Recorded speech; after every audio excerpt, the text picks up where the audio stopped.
5 ka mga barangay sa Badyangan, Iloilo apektado sa paglabay sang buhawi. Hindi magnubo sa 30 ka mga balay na guba. Si Ashley Liza nakatutok.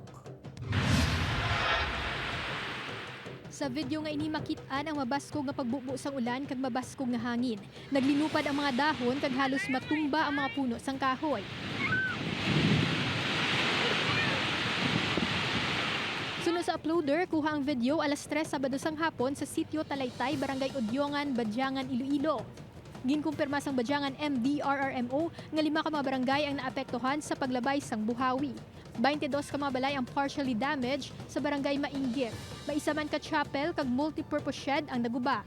Masobra pulo ka ektarya sang pananom ang ginhapay sa mabaskog nga hangin sa diin 13 ka mga mangunguma ang apektado. 5 ka balay ang partially damaged kag isa ang totally damaged sa Barangay Manaulan. May 2 man ka balay nga partially damaged sa Barangay Udyongan kag 4 sa Barangay Agusipan. Apektado man ang pila ka humayan sa Barangay Botong.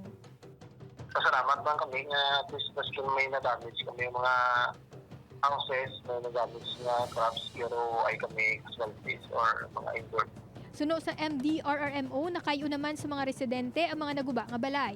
May ginahanda man nga bulig ang LGU para sa mga apektado nga residente. Through Excellion, kasi ikan kami makabulig sa mga affected na individuals. Suno sa Pag-asa, naka-eksperyensya sang localized thunderstorms ang pinakabahin sang Western Visayas sang Sabado. Balita halin sa Badyangan, Iloilo, Ashley Liza, 1 Western Visayas.